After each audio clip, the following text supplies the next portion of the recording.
It's 6 o'clock. Hello and welcome to Texas Nature Trivia, the North Texas edition. This is TLC Stewardship Director Stephen Ramirez, and I'll be your host this evening. For those of you who haven't heard about Texas Land Conservancy, we are a statewide nonprofit dedicated to protecting the land, water, and wildlife of Texas. This is a very special edition of our Texas Nature Trivia and is part of our North Texas Giving Day efforts. North Texas Giving Day is an online giving opportunity hosted by the Communities Foundation of Texas. Here at TLC, we use this opportunity to connect with new people and share all of the important work we do in the region. North Texas may bring to mind images of urban density, but think again. It is the heart of the Blackland Prairie and Cross Timbers regions, along with two of the state's most vital watersheds. The Brazos and Trinity Rivers weave together the very fabric of Texas and connect us all. TLC protects over 9,000 acres of open space across North Texas, including Oak Cliff Nature Preserve in Dallas. OCNP is a 121-acre preserve that is open to the public year-round with over 8 miles of hike and bike trails. Although there is no fee to visit the preserve, we rely on the support of volunteers, donors, and community partners to keep it open and accessible to everyone. If you would like to get involved with this important work, please reach out to our North Texas Program Director, Amber Arsenault, by calling our office or emailing her directly at amber@texaslandconservancy.org. And we also wanted to take this opportunity to partner with two other nonprofits in the region to showcase all of the important conservation work that is happening in the area. We are excited to have the Heard Natural Science Museum and Wildlife Sanctuary and the Dallas Zoo with us this evening. We will let them share more about what they do and how you can support them during North Texas Giving Day. And we want to offer a major, big thank you to our sponsor for tonight, Junk King Dallas, the junk removal pros. Special shout out to owner Renee Ferguson. Junk King has been our partner at Oak Cliff Nature Preserve for much needed cleanup and trail maintenance. They are just the best and always so helpful, and we really appreciate their continued support at OCNP and tonight for helping us make trivia free and accessible to all of you competitors. In support of our community in North Texas, we have put together some amazing local North Texas prizes for y'all tonight. We have a family 4-pack of tickets to the Heard Natural Science Museum and Wildlife Sanctuary. We have a family 4-pack of passes to the Dallas Zoo. We have a $25 gift card from Manna Juice Bar. The Manna Juice Bar offers delicious fuel for our active lifestyles through the fast, fresh, and efficient nutrition provided in cold-pressed juice. We also have a tri-pack of iced coffee from Peaberry Coffee, and you'll hear more about them later. And of course, we have our famous Texas Horned Lizard shirts as a prize as well, or a hat if you opt in for that. So we are excited to have these prizes available, as well as a few other surprises that we will announce later. So thanks to our event sponsors. Please support these businesses that are supporting our conservation work in North Texas. Now we'll get on to a little bit of the housekeeping and rules before we can begin. So as you know, or if you're here for the first time, we do our best to provide a quality program, but we always appreciate your patience during this experience. If our stream happens to lose connection, please stand by while we resolve the issue at hand. Updates will be posted in the chat room. This chat can also be used to ask for technical support from our staff. There are a couple ways to participate, but everyone needs an internet window or device, like a phone, to watch and listen to the live stream, and another window or device to answer the questions. There's help if you scroll down on this page on how to do that, either of two ways. So if you haven't already done so, in a web browser, navigate to the website crowd.live and enter the code that you see on the screen, which is TWBCN. Enter your name when prompted. Names will be visible on the leaderboards. We always love the punny ones and the creative ones. And so a little bit more about the rounds for you we have tonight. We have 3 rounds of questions with 10, 5, and 10 questions each respectively, plus an extra practice question in round 1. As I read the question, you will see the question and answer choices on your answering device. Don't wait for the video feed, which is a few seconds slower. The faster you answer the question, the more points you will receive. Answer incorrectly and you won't receive any points. We will display current rankings after each question. We have optimized our stream and trivia process to minimize the impacts of delay, but you can expect an average of 5 seconds delay from the live stream, which is why you might see the answers on your device before I finish reading the question, or you hear me finish reading the question. So as I mentioned, for the best results, keep a close watch on your answering device or your answer browser window rather than the video feed. If you have any trouble on the crowd.live website, it usually helps to refresh the page. And from there, we will jump into our first introduction. So for our first round 1, we have the Heard Natural Science Museum and Wildlife Sanctuary. And this incredible preserve in McKinney, Texas is a 289-acre wildlife sanctuary and a natural science museum, which includes over 6 miles of nature trails. Their programming is great for families, educators, researchers, environmentalists, and more. They've got exhibits, school field trips, outreach programs, scouting initiatives, environmental research programs, night hikes, and so much more. I definitely want to visit, and I hope you guys do too. I mentioned that the Herd is offering up a family 4-pack of tickets for the winner of this round. And finally, representing the museum tonight is Stephanie Jennings. Stephanie, welcome. Thank you for being here. Is there anything else you'd like to add about the Herd or yourself? Thanks for having me tonight. Mostly I just want to mention, a lot of people don't realize we were founded in 1967, and when you visit the facility now, we are now completely landlocked by developments and things like that. And it really points to the foresight that our founder had in terms of knowing that it was important to set aside a place where future generations could enjoy a natural environment. And this was 50 years before, this was really an issue, because back then it was completely countryside that surrounded our facility. So it's just a really amazing place, and a lot of unique resources to the area. This year, for our North Texas Giving Day campaign, we are working on refurbishing one of our boardwalks. That's one of our most popular trails through our wetlands. And so any contributions that come for North Texas Giving Day this year will go directly to that campaign. Cool, that sounds like a great project, a great cause, and I really like the way that history underscores the how much of a sanctuary it is to be kind of an oasis in an urban landscape. That's really cool. Exactly. So let's check in to make sure everyone is good to go. Make sure we've got people logged in. Okay. Luddite says he's ready.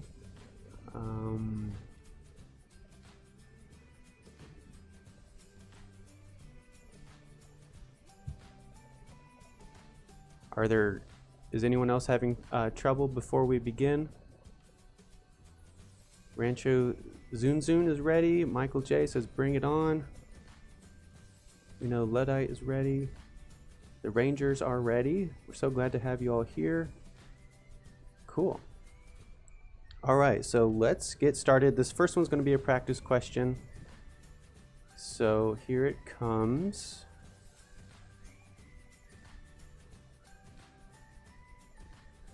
Practice question. TLC protects approximately how many acres in North Texas? 500, 2,000, 6,000, or 9,000?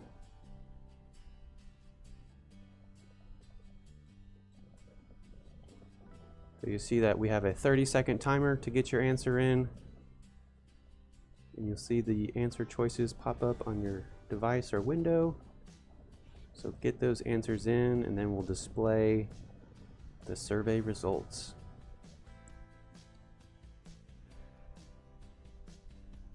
Okay, there's the time limit, and only 32% of you listened to my introduction where I said TLC protects 9,000 acres in the North Texas region. But there's a reminder for you. Okay, so now you've got a feel for it, and we can dive into these 10 questions provided by Herd. Okay, here it comes. Question 2. Which Texas ecoregion is characterized by its dark clay soils that are often referred to as black gumbo? Cross timbers, Blackland Prairie, South Texas Plains, or Piney Woods?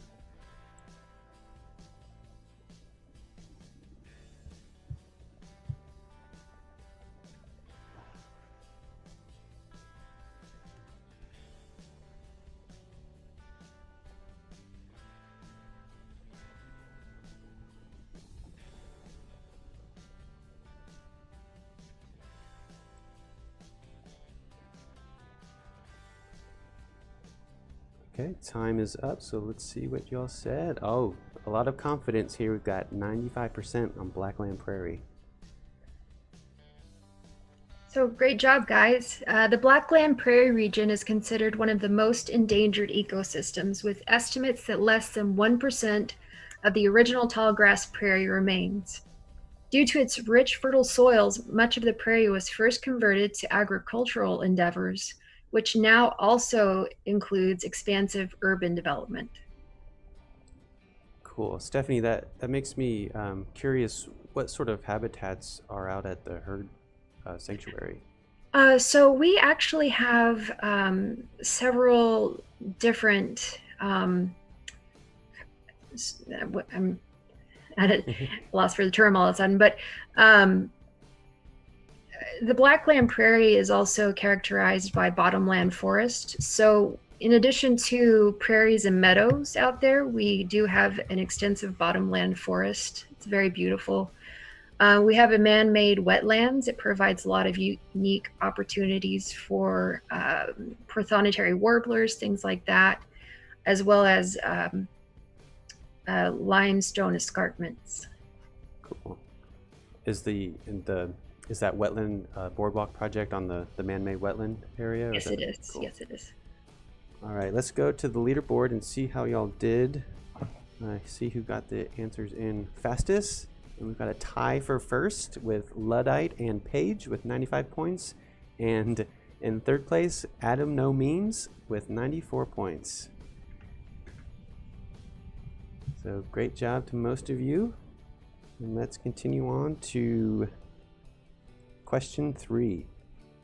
Native Blackland prairie plants have been known to grow roots this far deep into the soil. 3, 6, 15, or 25?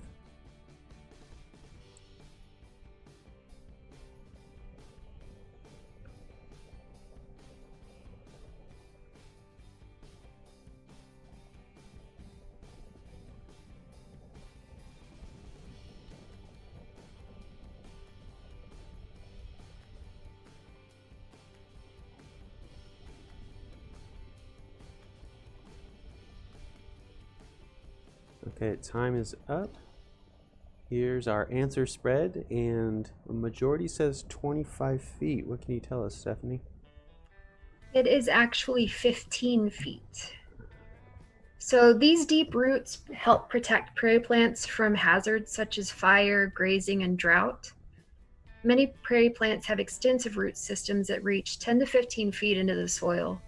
And these root systems would stretch for miles if spread out end to end. Wow. 15 feet's really impressive. I think 25 feet is kind of wild to imagine. 15 feet is still pretty far, yeah. Yeah. Cool. Let's see how the leaderboard looks.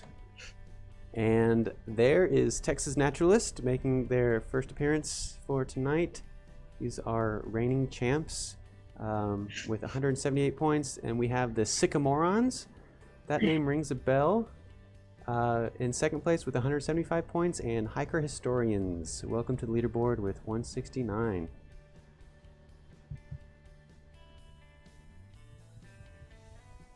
All right.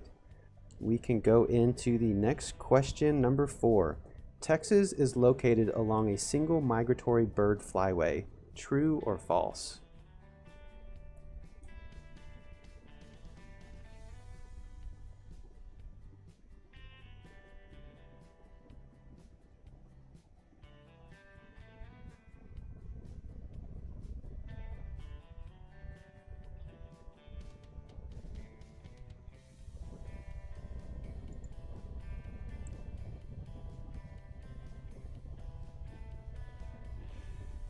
All right, answers are in, time is up, so let's see what we say. Ooh, we're super split on this one.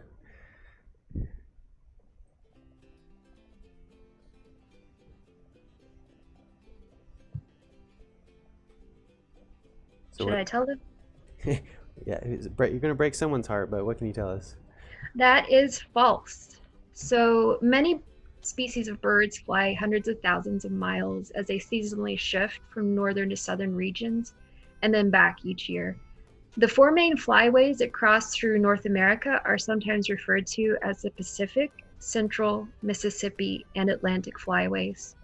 The Central Flyway is the main one that crosses the majority of Texas, and then the western edge of the Mississippi Flyway crosses parts of the eastern Gulf Coast north into the Texas-Louisiana border. That was a tricky one. I think I would have. Trying to keep it hard for you guys. Yeah, I think I would have said true, because I was only familiar with the Central Flyway. But now we know. They're a very prime location for migration. Yeah. All right, so let's take a look at the leaderboard. No changes for the top two, but Luddite back on the board now with 190. Let's see, Rancho Zunzun.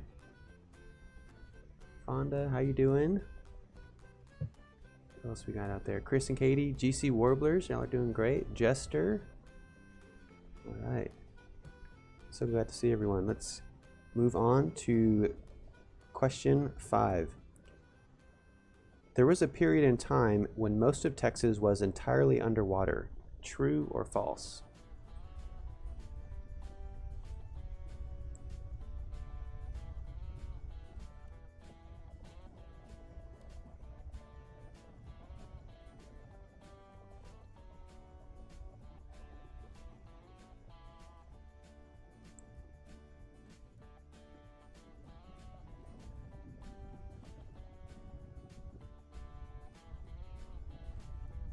All right, time is up. Let's see what you say. All right, we seem to know this one. Got 92% on true. So what can you tell us, Stephanie? So that is true. Most recently, during the late Cretaceous age, which is approximately 65 to 70 million years ago, much of what is now Texas was once covered by a shallow inland sea that stretched from the Gulf of Mexico north through Canada. If I understand it correctly, the Guadalupe Mountains in far west Texas have very high elevation fossils, like coral fossils and stuff, that are from that ancient sea, and it's just yeah. And actually, even around this area, you can find quite a number of interesting things, including locally excavated things would be like mosasaurs. We have some of those on exhibit. All kinds of things are available in this area to find. Cool. It's apparently we all knew that, or most of us knew that answer, but it's still something that's just kind of hard to even envision. It really is, yeah. But it's really cool. All right, let's take a look at the leaderboard. And Sycamorons now in first. Texas Naturalist dropped into second, and Luddite still in third. All right. Still anyone's game, and we will move on to question 6. Chalk rock is found in many parts of Texas and refers to this type of rock: marble, sandstone, obsidian, or limestone.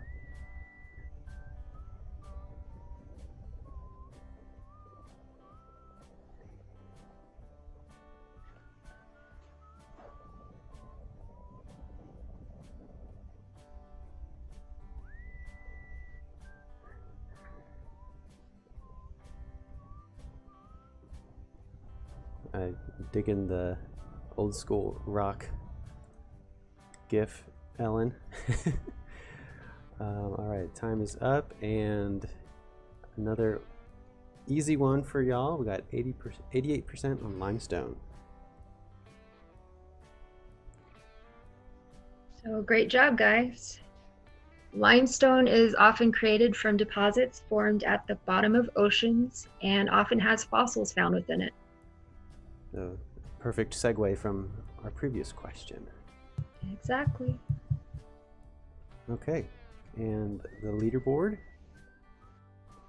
Texas Naturalists are no longer in the top 3 because Paige is back.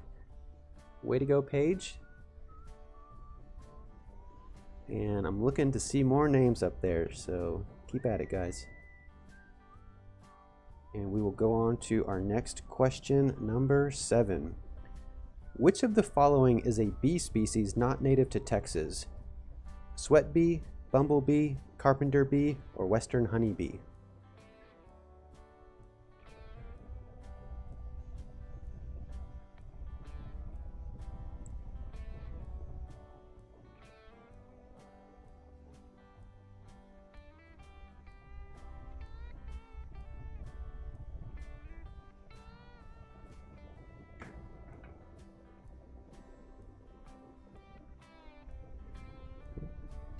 Time is up, and we're a little less sure on this one, but we do have a majority for western honeybee. So though the western honeybee, Apis mellifera, is possibly our most well-known bee species, it was first brought to North America around 380 years ago by European colonists. I don't think I had heard of sweat bee before. Until I saw the little green metallic bees that you might see around that almost look like a wasp. Okay, cool. And let's see how the leaderboard looks. All right, Luddite now in first, and for the first time we've got GC Warblers. Oh, GC Wobblers. I don't know if that was a typo or you're just hilarious. But welcome to the leaderboard with 455, and Texas Naturalists made their way back up there. All right, let's dive into our next question. A triangular shaped head always indicates that a snake is venomous. True or false?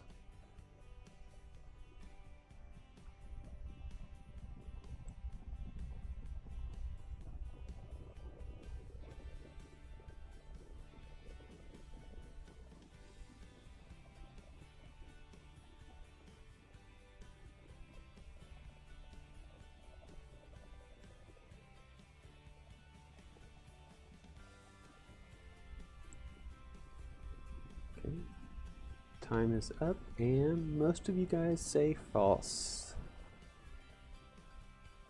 So that is false. Head shape is simply not enough to distinguish a venomous snake from a non-venomous snake. While pit vipers do have a distinctive triangular head due to the placement of their venom glands, some non-venomous snakes are able to flatten their normally narrow heads into triangular shapes. Some scientists believe that they do this to mimic vipers as a defense mechanism. All snakes are a beneficial part of our ecosystems, regardless of whether or not they are venomous. Hear, hear. Okay. Cool. And the leaderboard? No changes. Nope, it's mixed up again. Luddite, Texas Naturalist, and Paige back up there. Back and forth. These are, I think timing is going to be the key for y'all tonight. Who gets their answers in first.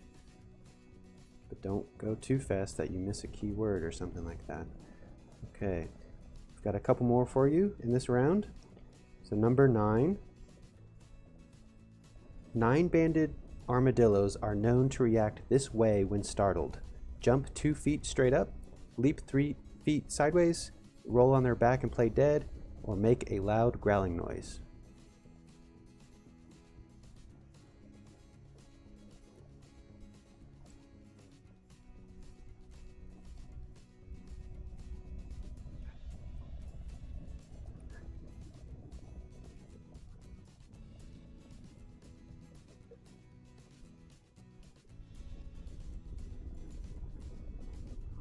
time is up, and most of us say jump 2 feet straight up. And that is correct. So the 9-banded armadillo is known to jump straight up into the air when startled. This hopefully scares off potential predators. These insect-eating mammals can smell insects up to 6 inches underground and use their long front claws to dig them out, sometimes to the dismay of many gardeners that have discovered their gardens disturbed by these nocturnal hunters. We've got dogs that will bark at anything scurrying around, so they've been a cute but headache critter around our house, of course. And let's take a look at the leaderboard, and no changes on the top two, but Chris and Katie, welcome to the leaderboard. Congratulations, love to see it. Who knows, maybe you'll be first. We have 2 more for you. Question 10. The exoskeletons of insects and the scales of reptiles are made from the same material. True or false?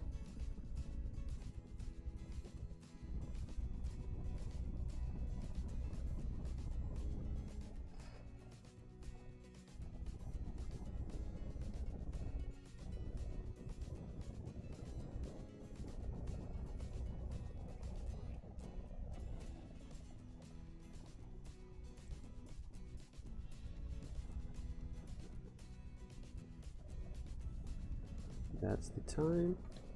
So 64% says true and 36% says false. So what can you tell us, Stephanie? That is false. Insect exoskeletons are made from a material called chitin. Reptile scales are made from a material called keratin. Both are considered structural polymers, but chitin is formed from a modified glucose, and keratin is formed from a fibrous protein. Chitin is also found in fungi, some mollusks, and other arthropods. In addition to reptile scales, keratin is also found in bird feathers and mammal structures such as hair, nails, and some horns. Those are always so hard to remember which one's which. And we stumped a bunch of you, so let's see what the leaderboard looks like. I can't wait. And can't fool Luddite, but we've got Sycamorons and Paige back on the leaderboard. All right, last question for round 1. How long have box turtles been known to live in the wild? 15, 30, or 75, or 100 years?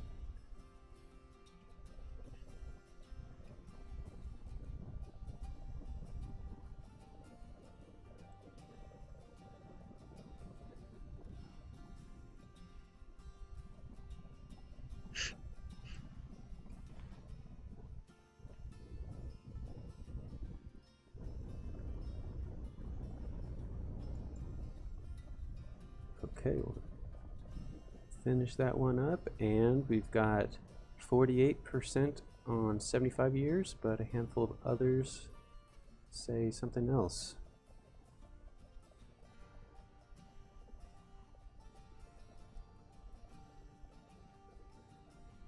I couldn't remember what the answer was.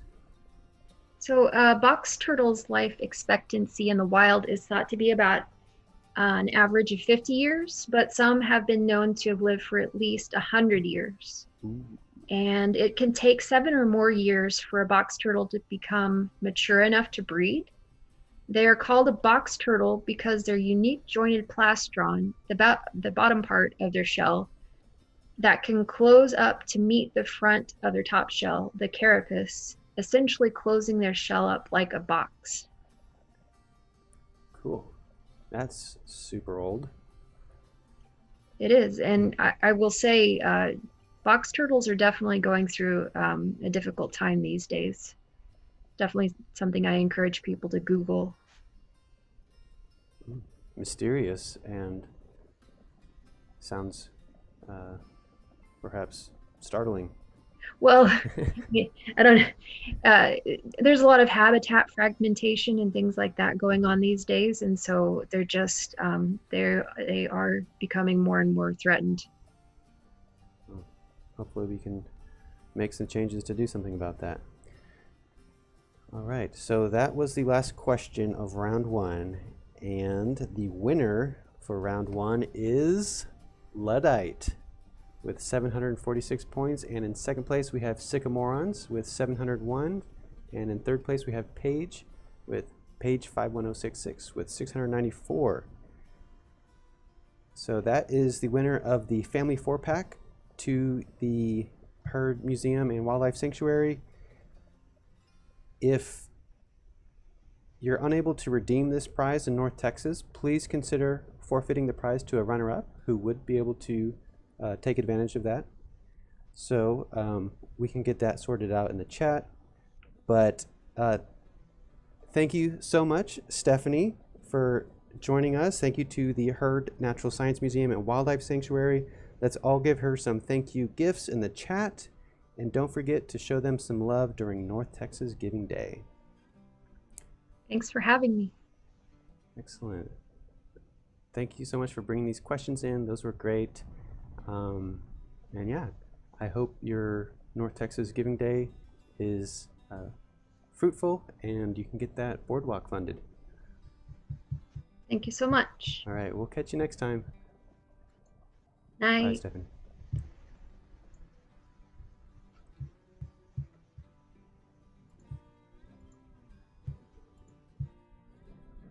All right, so prize alert. If you're on social media, we hope that you'll show us some love by posting about trivia. And if you tag Texas Land Conservancy and include the hashtag NTX Giving Day, you will be entered to win a tri-pack of Keystwood iced coffee from Peaberry Coffee. Just around the corner from Oak Cliff Nature Preserve on Keith Street, Peaberry Coffee is a family-owned coffee shop owned by a Dallas ISD teacher who grew up in Oak Cliff. So thank you, Peaberry Coffee, for sponsoring this event, and thank you, everyone, for showing us your best social media posts featuring tonight's trivia. The winner of that will be announced and selected tomorrow. And so whether it's Facebook, Instagram, or Twitter, give us a shout out, tag Texas Land Conservancy, and put that hashtag in there, NTX Giving Day, and that prize can be yours. And another fun announcement. One second. We are happy to say that no one here leaves empty-handed tonight. We have discount codes for all participants to Mama Moore's Gourmet Popcorn, Automatic Threads, and Whole Earth Provision Company.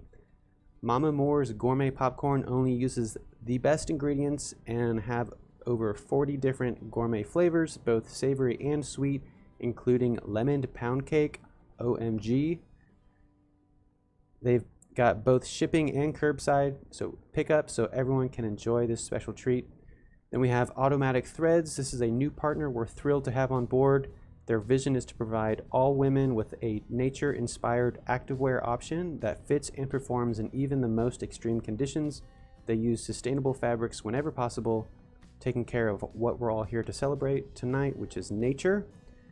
And lastly here, we have our longtime friends at Whole Earth Provision Company. This awesome store offers clothing, footwear, and gear of all kinds for your life at home, work, school, or out on the trail.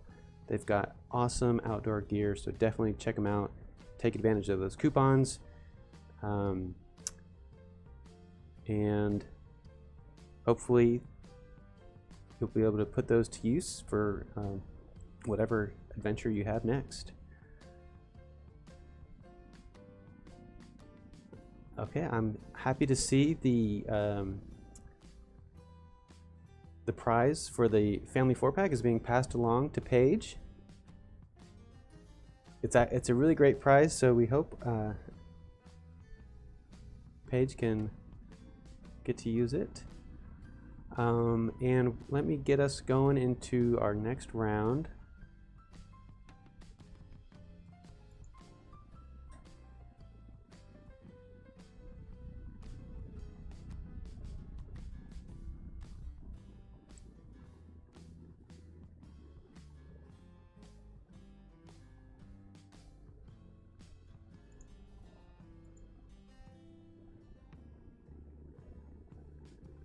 1 second.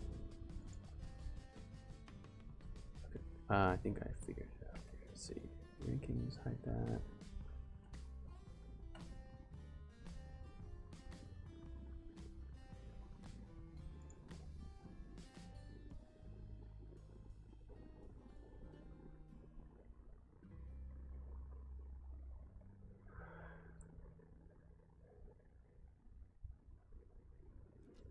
Oh.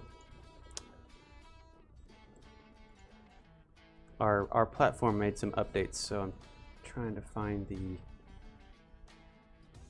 warp.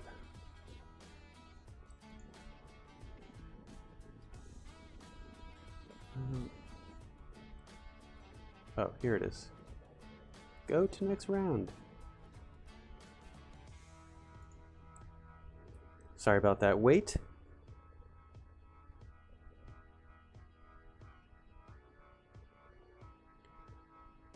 So this is round 2. There's a squirrel in the jukebox. Thanks, Claire. This is our pop culture round, aka Texas in music. We have 5 questions put together by our very own Ellen Gass, my co-stewardship director here at TLC and live music lover. So, oh my gosh, Amber's GIF. Beyonce and squirrels. That is too good. Okay. So everyone should see round 2 on their screen, and just give me a sign that you guys are ready to go.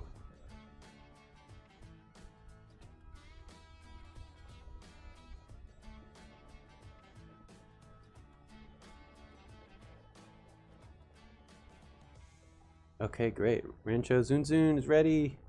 Sycamorons ready as they can ever be. Michael J says onward. Chris and Katie ready to go. All right, let's do it. Question 1. In Lyle Lovett's song Bears, what does he suggest you do with a bear if you find it? Follow her to honey, put him beneath your feet, stop and stare, or take him out to lunch?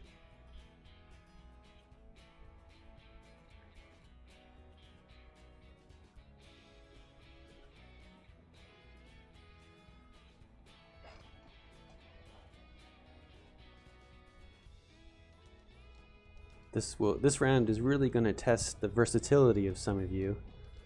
Can't wait to see who comes out on top. Okay, time is up. Let's see what you say. It's kind of mixed between A and D. The correct answer is D. Take him out to lunch. I'd probably stop and stare and back away. And our leaderboard. Hey, Rancho Zun Zun and Fonda tied for first place with 85 points, and Hiker Historians in third with 80. Way to go, and welcome to the leaderboard. And reminder, there's only 5 questions for this round. It's gonna be a quick one. And we are ready for the next question, number 2.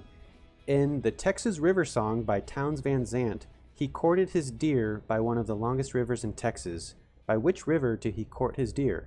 Pecos, Brazos, Nueces, or Guadalupe?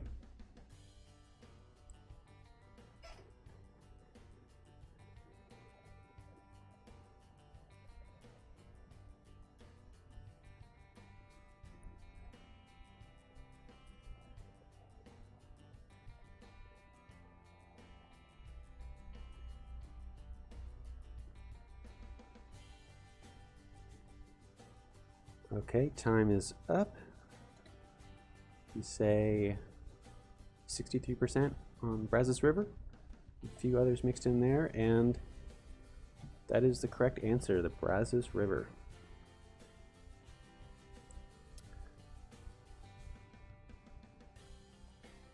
The Brazos River is the 3rd or 4th longest river, but it always gets so muddled up when you say, you know, starting in Texas or entirely in Texas, or it's not on the border. Anyways, let's take a look at the leaderboard. And we've got Hiker Historians and Michael J. tied for first. Rancho Zunzun still on the leaderboard with 149 points. In third. Still anyone's game. No, these are hard ones.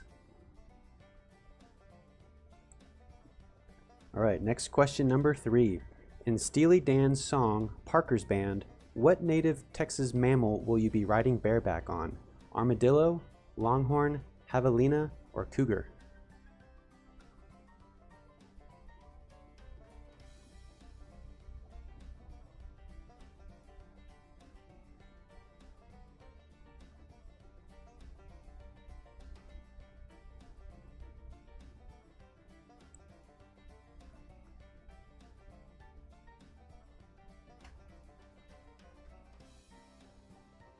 Time is up. Not super sure about this one. We've got a majority on longhorn, but the correct answer is armadillo. Can you imagine that? Riding an armadillo. I don't know. Be funny to see. Okay. The leaderboard. Hiker Historians holding on to first, and GC Wobblers. Welcome back to the leaderboard, and look at Luddite.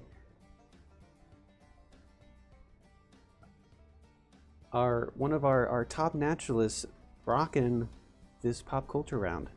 Way to go, Kenny. There's no rules here. And Kenny says all guesses. All right. Let's go into question 4. Located where the Brazos River cuts through the Palo Pinto Hills, this North Texas lake is known for its many recreational activities and for being the title of the Toadies' most popular single, Caddo, Possum Kingdom, Stillhouse Hollow, Lake of the Pines.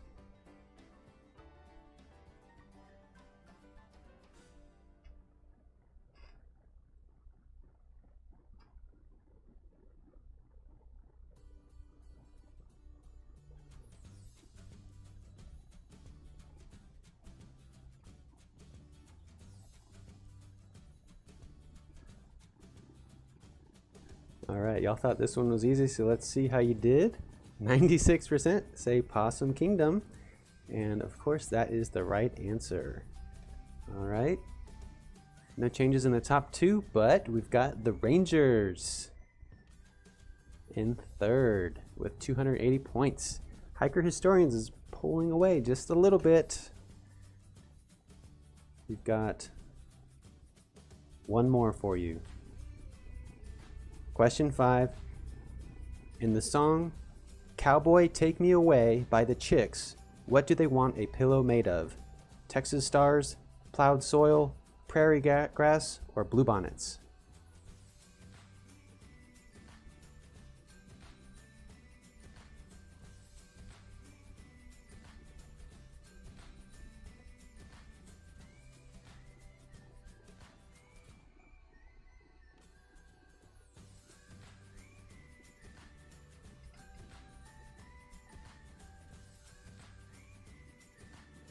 All right. D, bluebonnets, was probably the safest bet, and that is correct. D, bluebonnets is correct answer. And the winner of the $25 gift card from Mana Juice Bar is the Rangers from behind. So I think we know who you are. But again, if you're unable to redeem this prize in North Texas, please consider forfeiting the prize to the runner-up. And, you know, wash, rinse, repeat if needed. We appreciate that. Just a reminder to please consider making a donation through the North Texas Giving Day pages listed below the video feed and pasted into the chat. 95% of the land in Texas is privately owned, so working with landowners to protect their land is vital to increasing conservation across the state. By donating to Texas Land Conservancy, you are protecting land from poorly planned development and ensuring that generations of Texans will be able to experience nature across the state. You can donate any amount from $5 or more to support our work through our North Texas Giving Day page.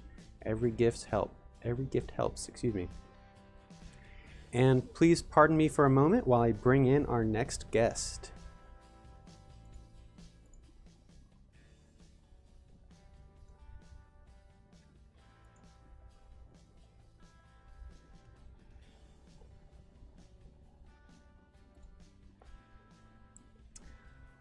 Hey Chris, can you hear me? I'm not hearing you yet.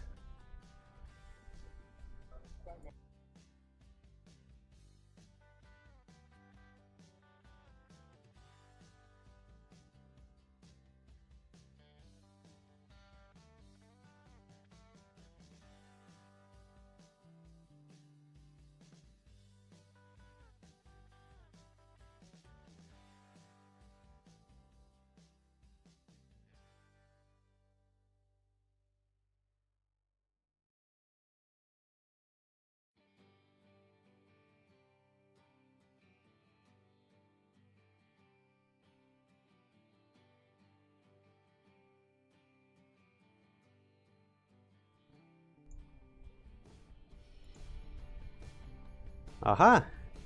I think I've done it. We have a new guest on screen. Let me get us transition to our next round.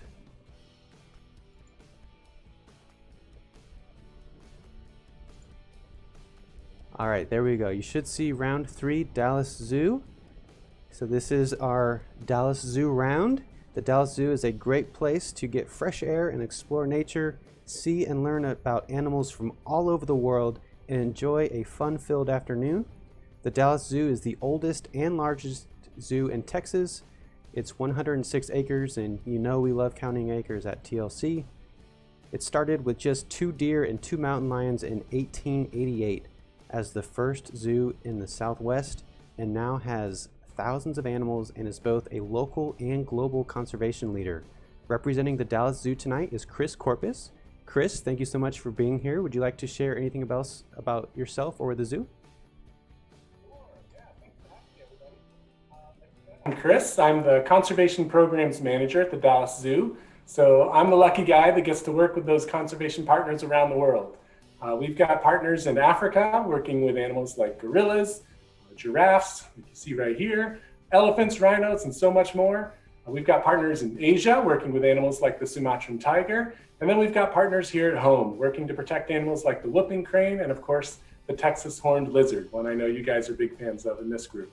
At the zoo, we say everyone is involved in conservation. All of us at the zoo work in conservation, and we're excited to get to extend that out to people like you guys.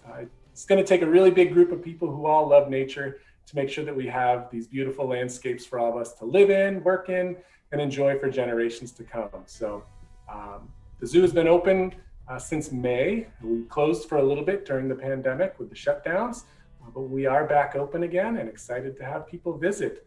And thank you for supporting us in the past and in the future, and especially with this North Texas Giving Day. And thank you to the Texas Land Conservancy for letting us join you for your trivia night. Hope you guys do well with our Dallas Zoo questions. Yeah, these are real treat in store for you guys, and that's a wonderful introduction. Really interesting stuff. I had no idea that the Dallas Zoo was so connected globally and in Texas as well. That's really wonderful. So thanks for sharing all that. So let's see in the chat. Are y'all ready to get started for our last round with the Dallas Zoo? I'm digging all these gifts, by the way. Those are hilarious. They're hilarious. It's so wonderful. Camilla, I think she just says, please, let's do it. Bring it. GC Warblers, yes. Adam is ready. Okay. Well, we can dive in. Our first question. What African carnivore has the most success hunting its prey? Lion, cheetah, African wild dog, or leopard?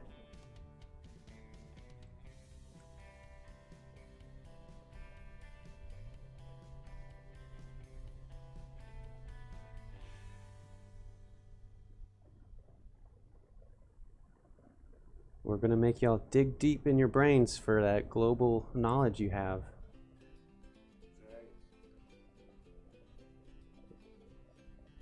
All right, the time is up, and we've got 52% on African wild dogs. So what can you tell us, Chris? Yeah, well, you guys are correct. African wild dogs are the winner. They are some of the most proficient hunters in the African landscape. They've got a success rate of about 85% when they're hunting their prey, which is huge. Yeah. If you look at those other animals, the cheetah has a 50% success rate, leopards have a 38% success rate, and lions only have a 30% success rate, which means 70% of the time they fail. And on the opposite end of the spectrum, our African wild dogs or painted dogs that are successful 85% of the time. Wow. Pretty incredible. Yeah, incredible and impressive. And we have 3 of them at the zoo. You guys can come visit. Oh, excellent. Let me ask, is that going to be a recurring theme here? Are these questions based on stuff that you'll have at the zoo? Yeah, I think I got to double check myself, but I'm pretty sure almost all of these animals are animals you can see at the zoo and animals that we do conservation work for. Excellent, excellent. Cool, let's take a look at the leaderboard and see how we're doing. We've got Luddite in first with 91 points, and right behind is Adam No Memes with 89, and Chris and Katie in third with 85. Okay, I'm ready to see some more names on that leaderboard, so I believe in you guys. Let's make it happen. Let's go to question 2. What is the largest snake in the world? Reticulated python, green anaconda, king cobra, or black mamba?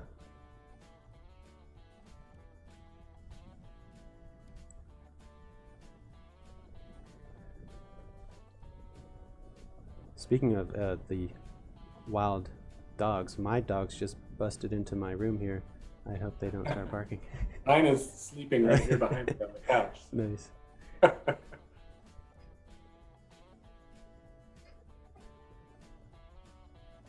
Okay, time is up, and we've got a good majority on green anaconda. All right, we've got some smart people in the group here tonight. Green anaconda is the correct answer. When we're looking at this question, we're not just thinking of length, but we're thinking about body mass and size. And so the green anaconda is the largest. They can be on average about 20 feet long or so, and around 300 to 330 pounds in weight. So a couple of people's weight. They're pretty big animals. The reticulated python technically has been found as a longer snake, but it has a much thinner and lighter snake. So the green anaconda is the biggest. Cool, and tricky question. Right as you were beginning to answer, we had a question from Luddite saying largest or longest or heaviest, so you cleared that up perfectly. Nice. Let's take a look at the leaderboard, and now we've got Chris and Katie in first with 182, Adam No Memes hanging on to second, and Sycamorons back on the leaderboard in third, but I still think it's anyone's game. So we are ready for question 3. Why are flamingos pink? To attract mates, camouflage, scare off predators, or something in their diet?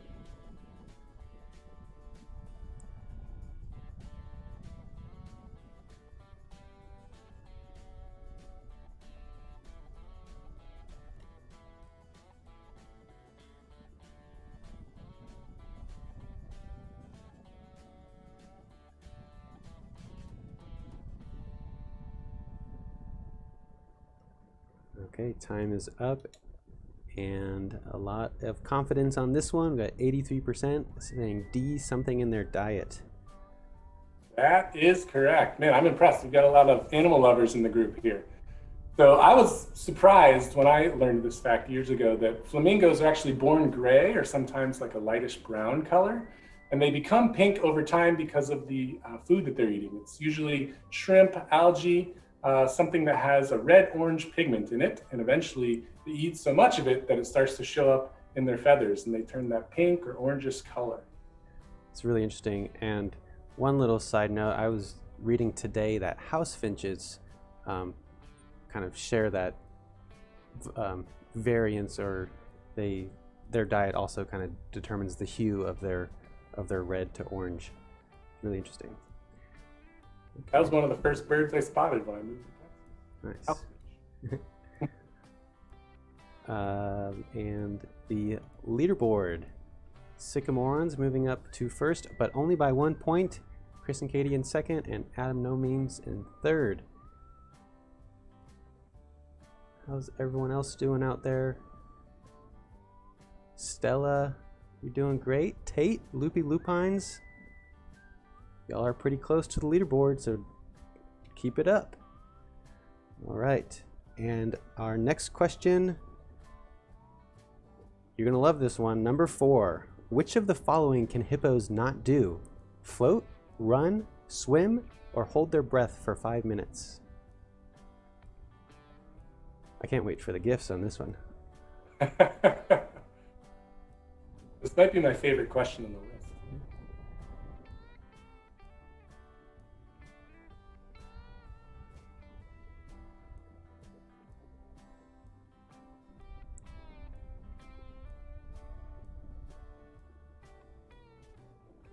Okay, the time is up, and let's see what you say. We've got 52% on float. I don't know.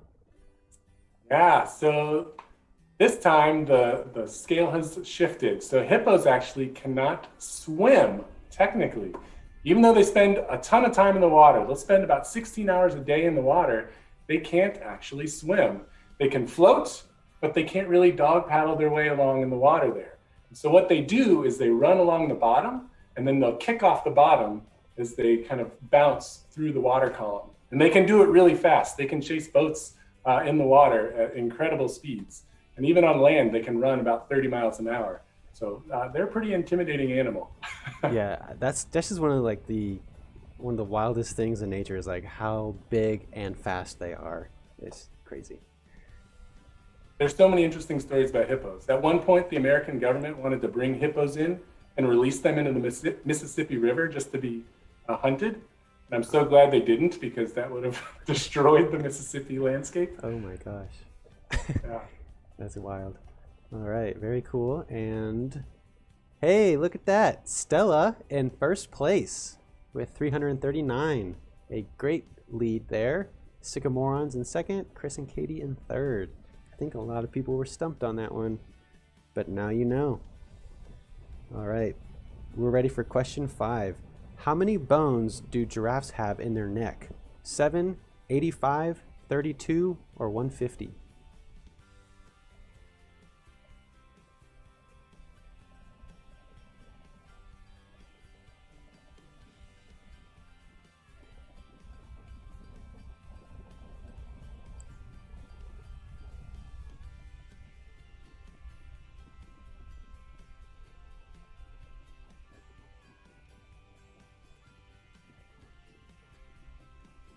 All right, we've got a hint in the chat there. Let's see what y'all say. Kind of split all across the board. Yeah, it's split, but the hint in the chat is correct. It is 7 vertebrae. So we have, in our necks, humans, we have 7 vertebrae. And even though a giraffe's neck is 6 feet long, it's the same as I am tall, they only have 7 vertebrae. They're just, ours are like little size, and theirs are very big size. Wow. Do you happen to know how long their tongues are or anything like that? Oh man, that is a great question. I used to know that, and I can't remember how long they are. They are a black color though, because that helps so that it doesn't get sunburnt when they use their tongues and they're stretching and pulling leaves off of the trees and things. That black color keeps it from being sunburnt. Cool. Great. All right, let's look at the leaderboard. And Stella killing it. Way to go. And no other changes in the top 2. And Camilla and Evan, you're in 4th. Great job. So excited to see how the rest of this round plays out. Okay, another good question coming up. Number 6. How many chambers does a cockroach's heart have? 2, 4, 9, or 13?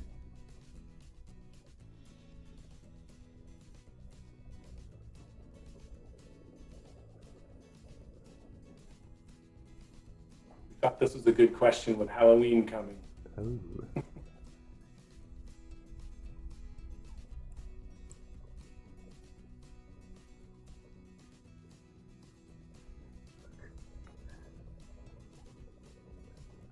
Okay, there's our timer, and a funny sequence of answers there, just kind of less and less confidence as the number got higher. So what can you tell us? Yes, so the answer actually is 13. No? An amazing number of chambers. Yeah, way more than I thought there would be. The cockroach's heart is really long, actually, and extends down the thorax and the abdomen. And it has 13 different chambers within it. And their blood also is colorless. It is not like ours, which is a red or a blue color. It is colorless. Cockroaches are so interesting. Yeah, I don't even know what that means, like colorless, just kind of like a watery looking thing? Yeah, it can be kind of a clear, kind of an opaque color. Interesting. But it doesn't have like that significant color towards a red or a blue like ours. Yeah, they are so interesting. Okay, and onto our leaderboard. Oh yeah, we know nobody got that one right. I think that's actually the first time in our history of online trivia or any trivia that nobody got it right. So that's kind of wild. Thumper. Yeah.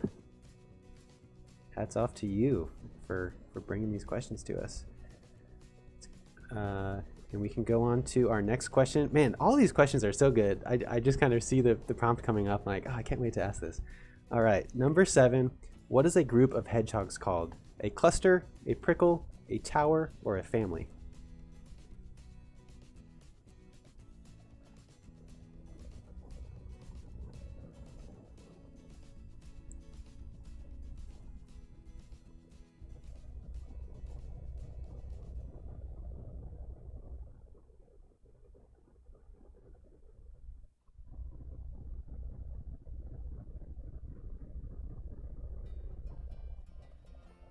Okie dokie. Let's see what we got. 71% on prickle. Maybe if they're like me, they just chose that answer because it sounds the best. I think if I were guessing, that would have been my guess too. And it is the correct answer, a prickle. Hedgehogs are naturally a very solitary animal. They like to live alone. They don't come together in groups very often. And when they do, it's really just to make babies or to have babies. And when they are together, they're called a prickle. That's essential information, if you ask me. I'm so glad I know that. It'll show up in some test someday. I don't know which one, but someday.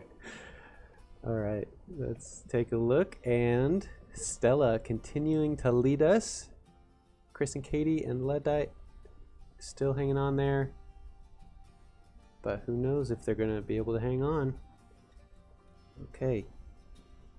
Next up is question 8. How many teeth does a slug have? 2, over 1,000, 54, 110. Excuse me.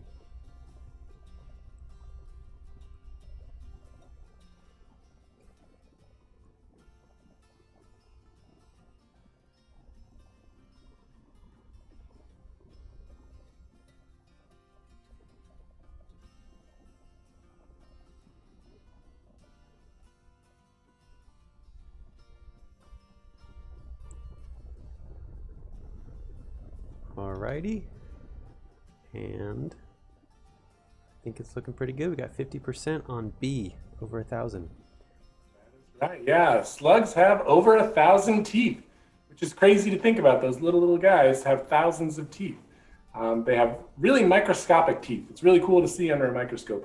If you ever get the chance, I would recommend checking it out. But they've got, hundreds and hundreds of teeth all looping around on this ribbon-like tissue in their jaw called a radula, which they use to scrape away the food that they eat.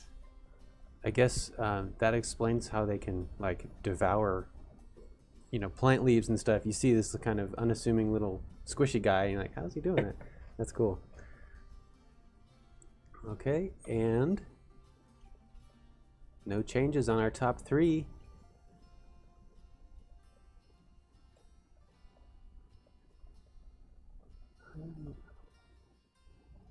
I just realized it says out of 15 questions here, but maybe I'm hitting the wrong button to show the...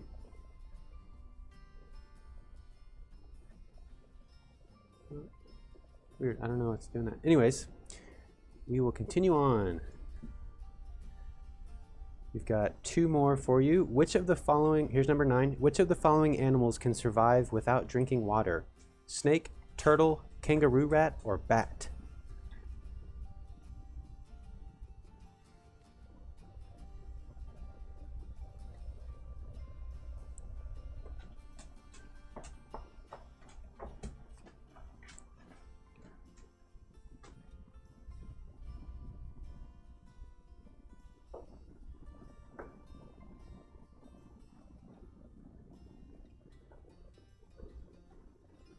Okay, time is up, and a lot of confidence here on C, kangaroo rat. Yes, well, all these animals are all pretty well adapted towards their water use, but the answer is kangaroo rats. They are super well adapted to life in the desert. They get all of the water they need, or they can get all of the water they need from eating plants. And even though, in the desert, sometimes plants are still hard to find, water is harder, but plants are also hard to find sometimes. And so even the way they process that fluid in their body is so much more concentrated than we do in our human bodies. So they don't even pee as much as we do. It's really interesting. Yeah, it's interesting. I was kind of expecting the answer to be something like they absorb it through their feet or something like that. But yeah, just really being able to take advantage of the plants in their environment. That's great. Okay, and our leaderboard.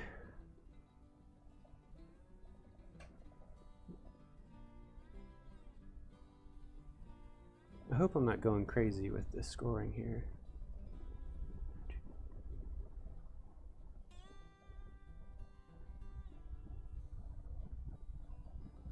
If anything looks wrong to y'all will let me know, but I think we're good.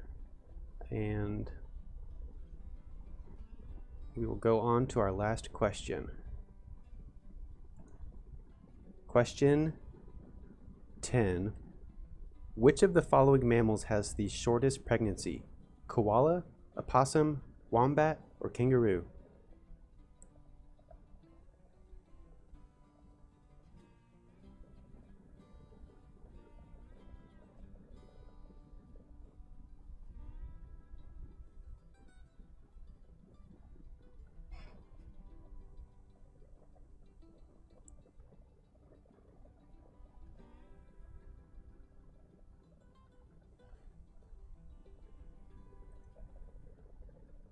All right, take a look at what y'all say, and not too sure across the board.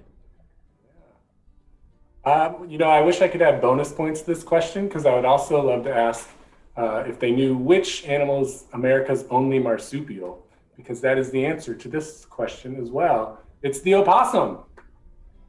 I think any of the moms in the audience will be very jealous of the opossum, because the pregnancy or gestation period for an opossum, in a human, we go 9 months before the baby arrives for us, right? But for an opossum, it's 13 days. That is all. So the opossum has that baby gestating for 13 days, and then the baby will crawl into the marsupial pouch, and there it will grow and latch onto one of the teats and grow for about 3 months until it's big enough that its eyes will open and it can start to crawl around and learn how to hunt with its mother. That's so interesting. Man, I'm so glad you've shared so many cool facts with us tonight. This has been great. All kudos have to go to my staff member, Nicole, who wrote all these questions for you guys. Okay, way to go, Nicole. And, well, so that was the last question. And so the winner of the Family 4-pack of passes to visit the zoo is Stella. Did it? I'm just having a hard time I feel like the numbers haven't changed, but maybe that was